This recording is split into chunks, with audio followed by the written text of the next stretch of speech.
It is amazing. Every morning I wake up and I doom scroll. You know what that is. Um, we used to call it um, going online and making sure that we're still here. The insanity that is coming from the White House right now is almost impossible to comprehend, probably by design.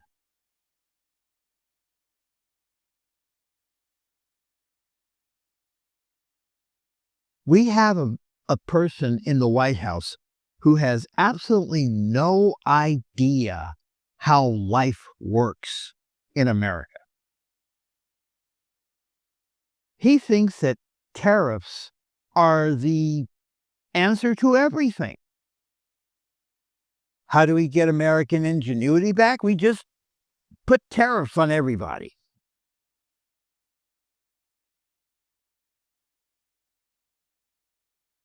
The latest example is Hollywood. I live in Los Angeles, and we have seen uh, the amount of production in this city fall precipitously. It's because it's cheaper to film other places. It's cheaper to film a game show in Georgia as opposed to at Television City in Hollywood. It's cheaper to film in Mexico. It's cheaper to film in Canada. Right now, my favorite TV show is Ghosts. I'm not going to go into what it is. It's a very funny show. It also has a lot of heart. There are a lot of TV shows that don't have that. If you haven't seen Ghosts, please do. But they film in Canada. And why is that important right now? Because yesterday, in a series, part of a series of rage crews, because you can't call it tweets anymore, because it's not on X, it's on Donald Trump's personal um, megaphone called Truth Social. Yesterday, May 4th, Donald Trump laying up in his bed, probably, said that he is going to in, in, he's going to basically do tariffs on any films, and I'm also going to assume TV shows, tariffs on any foreign films imported into America. This is to spur production here in Hollywood. The man doesn't know how things work. You know those amazing shots, every time, Tom Cruise decides he wants to become a stuntman? Those amazing shots all over the world. You can't do some of those things in the United States.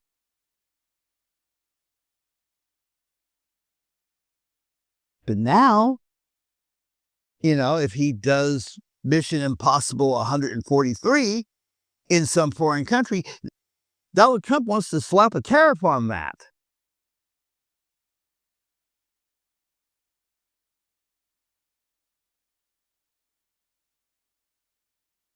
I mean, he wants to slap a tariff on films made in Europe and Asia, things like that, which most people never see anyway. So when it starts getting up to the Tom Cruise movie level, we don't even know how that's going to work.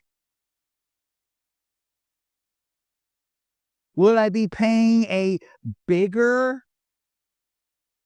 amount of money for a ticket to a film that was made in Toronto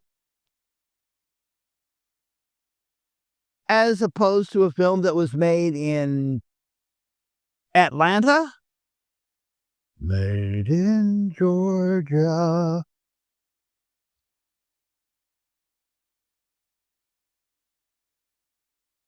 He just makes these declarations, and he never says how he is going to impose them. He still hasn't figured out that tariffs are a tax on the American consumer.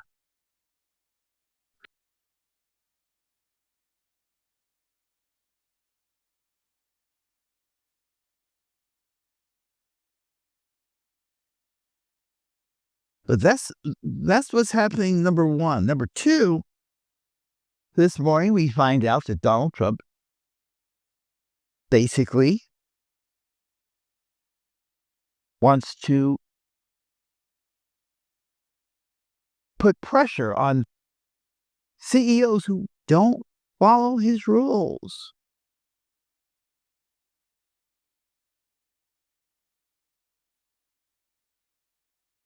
Remember last week when um, Jeff Bezos said he was going to show people how much the increases of prices would be on goods that are hit by tariffs on his Amazon haul site? He gets a phone call from Donald Trump. I don't know what was said, but apparently Donald Trump basically read Jeff Bezos the riot act, and now, you'll never know how much things are going to go up in price. Now he says he's going to call any CEO if they don't do what he likes. He'll call any CEO. And I don't know what would be said during those phone calls. Personally, I put that guy on speed dial. They had a list of companies that basically are not going along with the anti-DEI stuff. What type of pressure can the president of the United States, this president of the United States, would put on a company? This is getting scary. And again, this is a president who has no earthly idea how things work. He doesn't know how Hollywood works. He doesn't really know how DEI works. And yesterday during the mega tweet / truth session, in his bed, in his pajamas, I hate to think of this guy sleeping in the altogether. He also basically ordered Alcatraz reopened.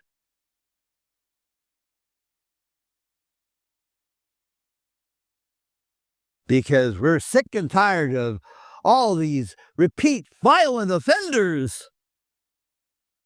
Even though it's not, number one, it's not needed.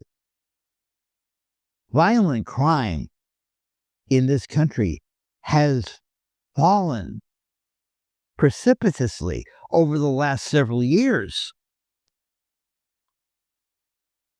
Probably because people are just tired of killing each other. But I see on the TV, on the news all the time. That's the if it bleeds, it leads mentality that has been infected in almost every local television news department in America, not to mention Fox News, not to mention Newsmax.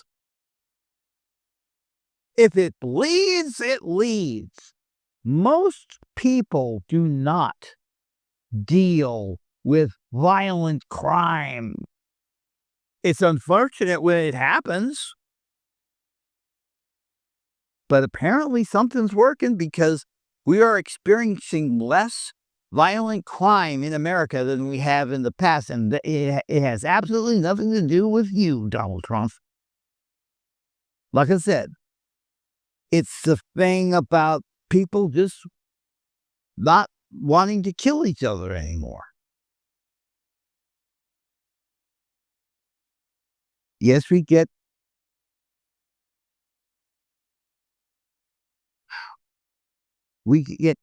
very violent news stories almost every month from somewhere. Yesterday there was a story. Um, One person died and several others were injured when somebody opened fire at a party. This happens every weekend, but it's not every person, and it's not everybody, and it's not every city. People are safer in the United States of America today than they were 1 year ago, 5 years ago, 10 years ago. Maybe he should take a look at the numbers from his own FBI. But he wants to open up Alcatraz. Let me tell you what that would involve. Number one, Alcatraz as a prison closed in 62 because it was too expensive to maintain. It was too expensive to maintain. It was on this island.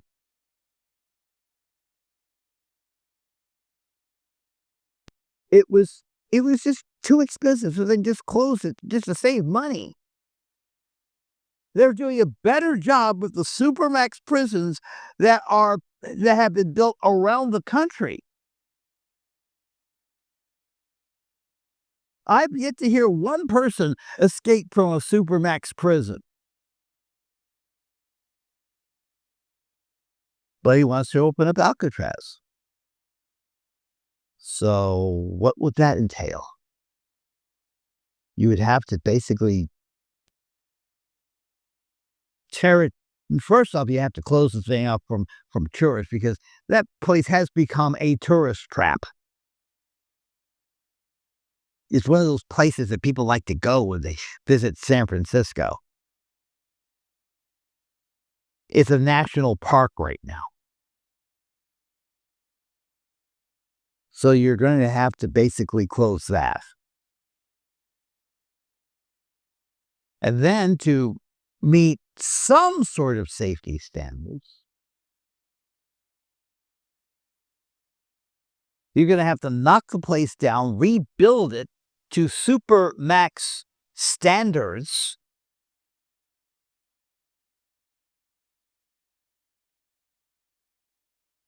restaff it. Just the rebuilding would cost $1 billion. Then you're looking at maintaining that. That's going to cost $250,000 per bed.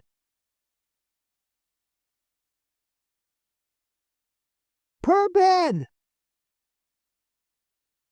You're going around sending Elon Musk into every single government agency, slashing budgets like, Uma Thurman and Kill Bill.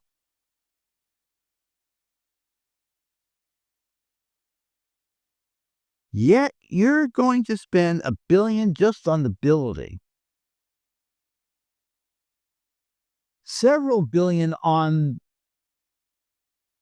prisoners. You're still going to have to feed them.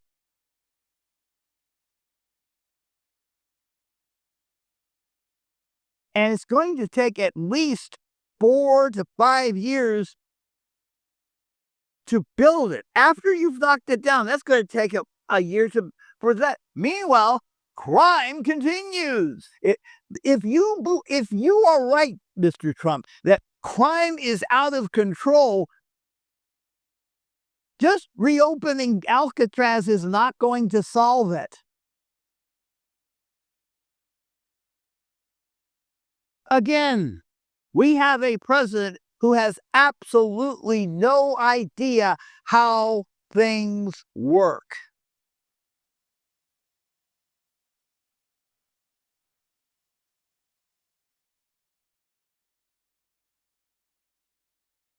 So I know what you're thinking.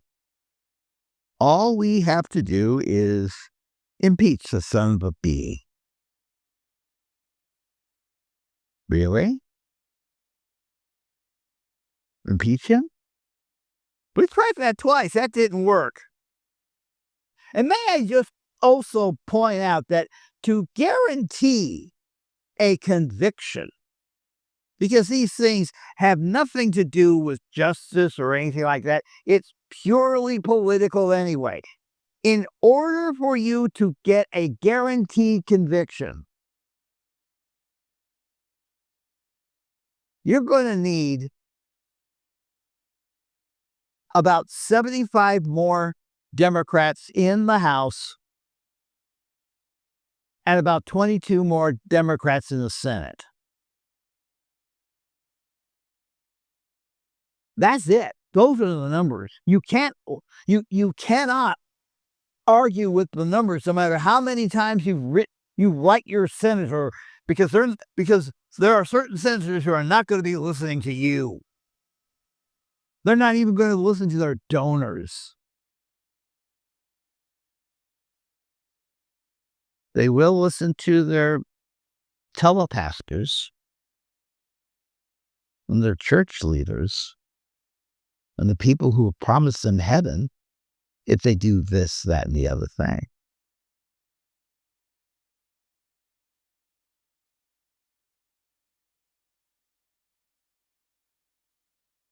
The only way this is going to end peacefully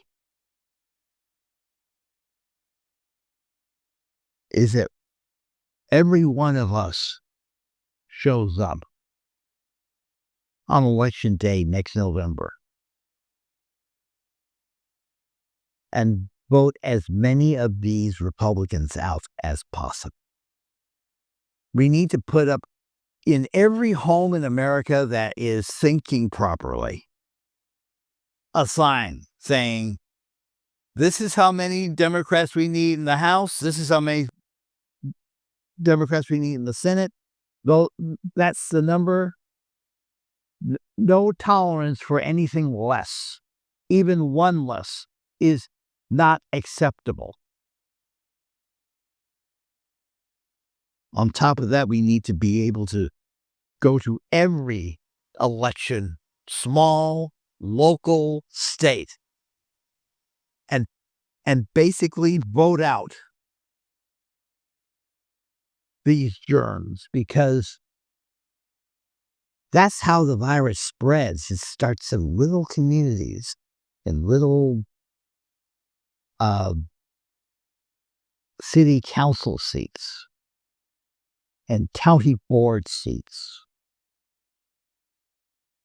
sheriff's departments and mayorships. And then they spread like flu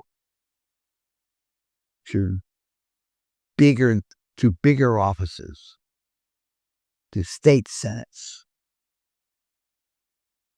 to governorships, to Senate seats, and Congress seats. We need to stop it where it grows. We need to apply electoral roundup to these people. And we need to continue to speak up. And I'm not just talking about waving signs outside and getting time on television. We need to be able to speak up in every bit of social media you can. And don't worry about whether or not you're going to get clicks or not. Your goal right now is not to get clicks, but your goal is to find that one person whose mind can be persuaded and persuade. I stopped looking for clicks a long time ago. I stopped looking for clicks a long time. I now, by doing these podcasts, by doing the posts on social media, by doing the Substack, by doing YouTube,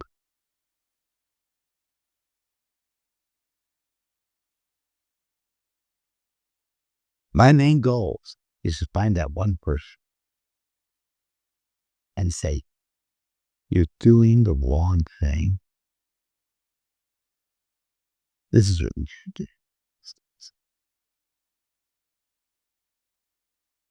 And by doing that, I intend to become the most feared person Donald Trump has ever imagined.